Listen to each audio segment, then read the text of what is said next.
하나님은 동사다. 죽은 것을 살리는 것은 말씀뿐입니다. 라는 제목으로 하나님 말씀 나누도록 하겠습니다. 작가 윌리엄 폴 영이 쓴 장편소설 오두막이라는 책이 있습니다.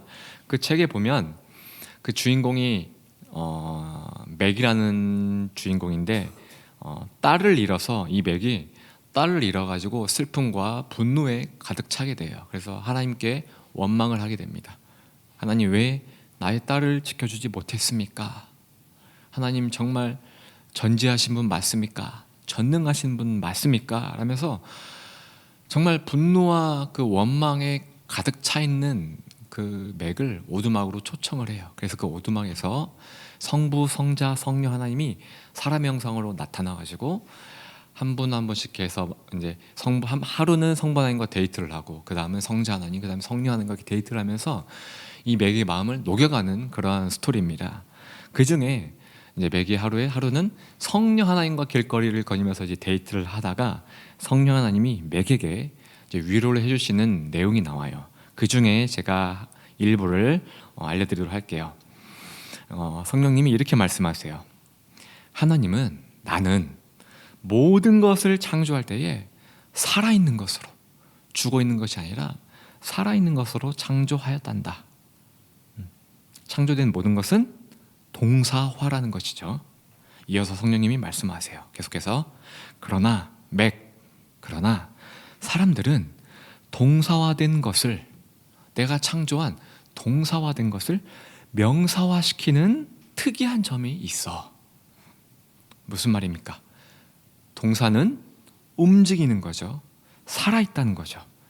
자, 슬퍼하다, 기뻐하다, 노래하다, 춤추다, 다 뭐죠?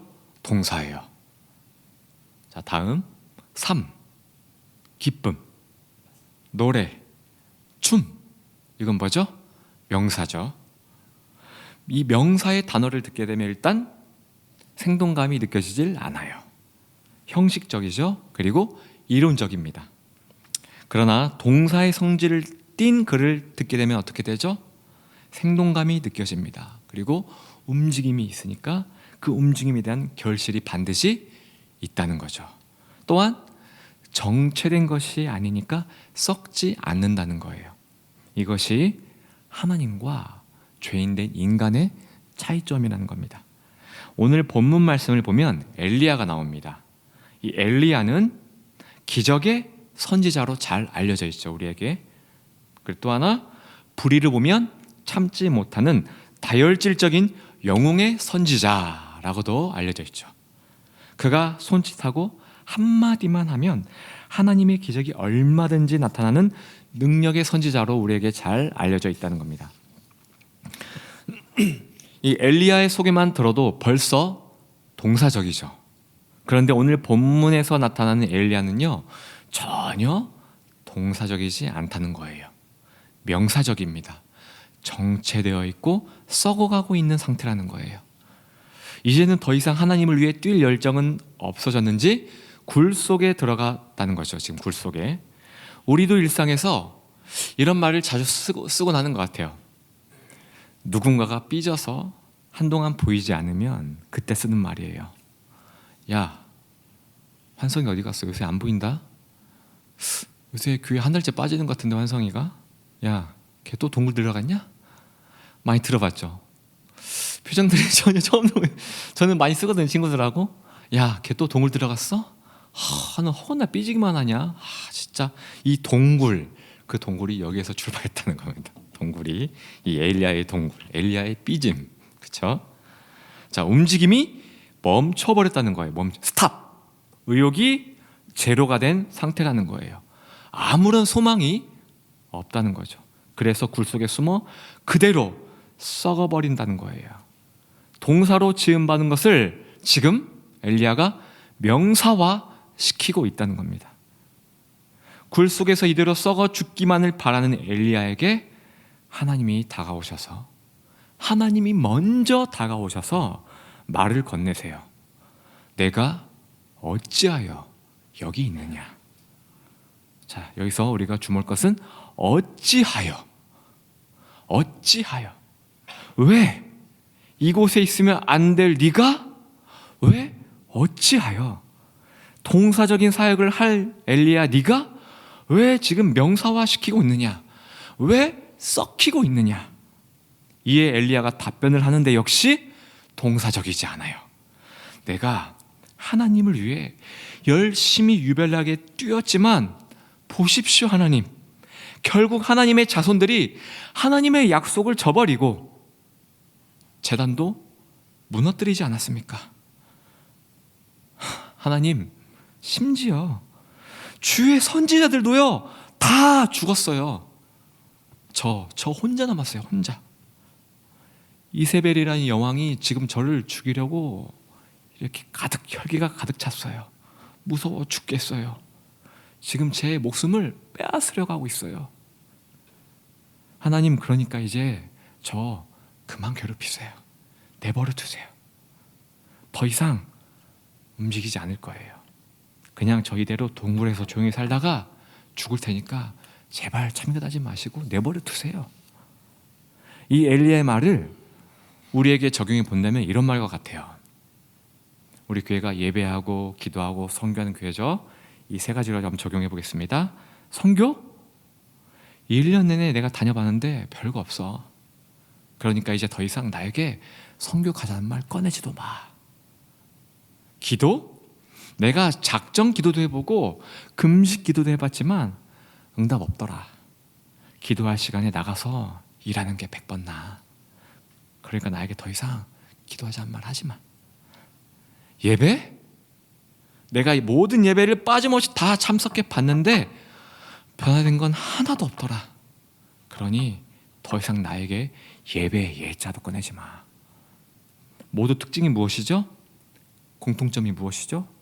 명사라는 거예요. 죽었다는 겁니다. 하나님은 명사가 아니라 동사세요. 죽은 것을 살리기를 원하는 분이 바로 하나님이세요. 움직이지 않는 것을 움직이게 하는 분이 하나님이세요. 믿음은 하나님의 선물이라. 믿음은 우리가 아니라 하늘을 여시고 살아계신 동사적인 하나님이 주시는 믿음이 바로 온전한 믿음이라는 거예요. 믿음은 명사가 아닙니다. 믿음이 명사라면 그것은 죽은 믿음이에요. 믿음은 동명사입니다. 동명사. 살아있는 믿음이 하나님이 주신 진짜 믿음이라는 거예요. 에스겔 37장에 이렇게 뭐라고 기록되어 있습니까? 에스겔에게 생명이 없는 마른 뼈들을 보여주세요. 마른 뼈는 생명이 없죠. 움직임도 없습니다. 그냥 뼈예요. 뼈. 단순한 명사라는 겁니다. 이것을 보여주시며 에스겔에게 이렇게 말씀하세요. 에스겔아, 내가 능히 이것들을 살릴 것을 믿느냐? 물으세요. 하나님은요, 우리에게 이렇게 하나님이 반드시 살릴 것을 믿습니다 하는 믿음의 고백을요 받기를 원하신다는 거예요.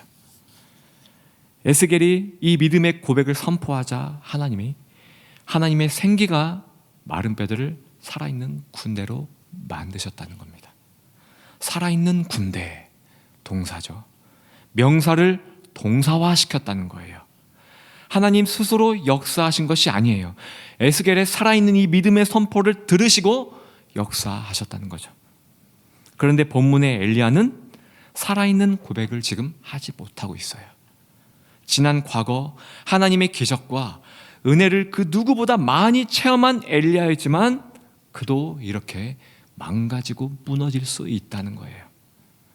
엘리야의 무너진 모습을 통해 우리도 내 자신을 볼 수 있어야 한다는 겁니다. 열심히 해보았지만 결국 이렇더라. 이런 고백의 패턴은 전부 하나님이 아니라요 마귀에게서 나오는 고백이라는 겁니다. 우리를 더 이상 움직이지 못하게 명사화시켜 썩게 만든 마귀의 장난이라는 거예요. 하나님은 썩어버린 엘리야를 어떻게 회복시키셨습니까? 11절에 보면 너는 나가서 go out. 너는 나가서 일단 움직이라는 거예요. 나가라는 겁니다. 엘리야야, 너만의 세계에 갇혀있지 말고 너만의 동굴에 박혀있지 말고 나 여호와가 있는 이곳으로 나와라. 썩은 말과 썩은 생각에 사로잡혀 정체되어 있지 말고 일단 나가라는 겁니다. 그리고 하나님은 엘리야에게 다양한 장면을 연출하십니다. 첫 번째는 크고 강한 바람이 산을 가르고 바위를 부수는 장면을 보여주십니다. 저와 여러분이 이러한 장면을 그 현장에서 직접 보게 되면 어떠한 반응을 할까요? 정말 심장이 터질 정도로 흥분하며 기대할 거예요. 그렇죠? 와, 저기에서 드디어 하나님이 등장하시겠구나 하고 뚫어지게 쳐다볼 거예요. 그러나 화려한 연출만 있을 뿐 하나님은 그곳에 계시지 않았어요. 두 번째 연출, 지진이 우우우우우 땅에 있는 지진이 막 땅이 갈라지고 지진이 일어났습니다. 엘리야는 다시 한번 막 두근거리면서 기대했을 거예요. 오, 저 지진으로 땅이 갈라지고 저 땅 속에서 찬란한 빛과 함께 하나님이 나오시겠구나. 역시 그곳에도 하나님은 계시지 않았어요. 세 번째, 갑자기 불이 맹렬히 활활활 타오르기 시작했어요. 그래, 모세에게 나타나신 하나님도 불꽃 가운데 임하셨잖아. 분명히 저기에서 등장하실 거야. 역시 거기에도 계시지 않았어요. 마지막으로 불꽃이 사라지면서 어디선가 들릴 동 말 동안 세미한 소리가 엘리야의 귓가에 스치기 시작해요. 엘리야가 작고 초라한 그 세미한 소리를 듣자 어떻게 반응하죠? 즉시 겉옷으로 얼굴을 가리고 두려워 떨기 시작했다는 겁니다. 하나님은요, 화려한 연출 가운데 나타나시지 않았다는 거죠. 하나님은 매너리즘에 빠져 썩어버린 이 엘리야에게 세미한 음성으로 나타나셨다는 겁니다.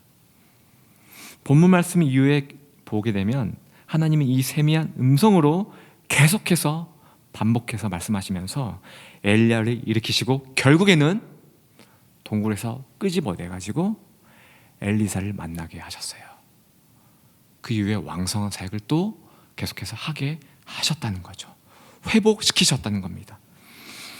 많은 사람들이 착각하고 있는 것 가운데 하나가요, 이 영적인 질병을 육체의 질병과 동일시할 때가 있다는 거예요. 감기는 약으로 해결할 수 있어. 암은 간단한 약으로 안 되지. 암은 큰 병이니까 수술과 항암 치료가 반드시 동반되어야 해. 마찬가지로 신앙생활을 하다가 간단한 시험과 유혹에 빠지게 되면 그래, 예배 한 번으로 해결받을 수 있지. 그러나 엘리야처럼 열정을 가지고 충성했던 사람들이 한 번 시험에 빠지게 되면 그 누구도 감당할 수 없어. 힘들어. 고약해. 과연 예배를 드린다고 회복할까? 기도한다고 회복할까? 선교 간다고 회복할까? 하나님은 오늘 본문을 통해 분명히 말씀하십니다. 나의 세미한 음성을 듣게 되면 그 즉시 나으리라. 아멘. 엘리야처럼 남보다 유별나게 충성하였지만 이 영적 매너리즘에 빠진 분들이 계십니까? 혹여 정체기에 빠져 괴로우신 분들이 계십니까? 그래서 무언가 색다른 곳을 찾아 혹시 기웃거리고 있습니까? 사람들이 많이 몰린 것과 모든 것이 완벽하게 갖추어진 곳을 혹시 기웃거리고 있습니까? 성도 여러분, 하나님은요, 그런 것에 전혀 연연해하지 않는 분이에요. 무언가 갖추어야만 나타나는 분이 아니라는 거죠. 하나님의 능력은요, 화려함의 연출과 인파가 많은 곳에서 임재하시는 분이 아니라는 겁니다. 하나님의 능력은 작고 초라한 세미한 음성, 이 말씀 한마디에서 하나님의 은혜와 능력이 나온다는 것을 믿으시기 바랍니다. 마른 뼈를 살아있는 군대로 만드신 것도 말씀 한마디였어요. 우주 만물을 창조하신 것도 하나님의 말씀 한마디였어요. 인류가 타락하고 그 타락한 인류를 구원하시기 위해 계획하시고 실행하신 것도 하나님의 말씀 한마디였어요. 이 하나님의 말씀 한마디는요, 우리가 감히 상상할 수 없는 위대함 중에 위대함입니다. 능력 중에 능력이라는 거예요. 우리가 어떠한 중병에 걸릴지라도, 어떠한 강력한 시험의 올무에 빠진다 할지라도요, 도저히 빠져나갈 수 없는 마귀의 덫에 걸려있다 할지라도요, 하나님의 세미한 음성 이 한마디만 듣게 되면 모든 것이 해결된다는 것입니다. 히브리서 4장 12절의 말씀입니다. 하나님의 말씀은 살아있고 활력이 있어. 보세요. 동사적이죠. 하나님의 말씀은 살아있고 활력이 있어. 좌우의 나리선 어떠한 검보다도 예리하여 우리의 혼과 영과 및 관절과 골수를 찔러 쪼개기까지 하며. 아멘. 엘리야는 이 히브리서 4장 12절의 이 말씀 한마디를 들었기 때문에 그가 뒤집어졌다는 거예요. 우리 또한 이 하나님의 세미한 음성 이 한마디를 듣게 되면 이런 역사가 우리 안에서 일어나게 된다는 것입니다. 이 말씀을 진실로 믿고 아멘하는 자에게 하나님의 말씀이 여러분 안에서 역사하실 줄 믿습니다. 여러분이 어디에 계시든 하나님의 이 세미한 음성, 이 한마디를 들을 수 있는 간절함을 갖길 원합니다. 하나님의 이 한마디만 내가 듣게 된다면, 여러분이 듣게 된다면 분명히 일어서고 회복할 줄 믿습니다. 주여 말씀하시옵소서. 이 고백이 저와 여러분의 고백이 되어지길 바랍니다. 그래서 그 말씀을 듣고 이전보다 더욱 쓰임받고 하나님의 자녀들이 되시기를 예수님의 이름으로 축원합니다. 이 시간 말씀에 연관된 찬송가 546장 주님 약속하신 말씀 위에서 우리 박수치면서, 힘차게 박수치면서 찬양하고 말씀 붙들고 기도하도록 하겠습니다.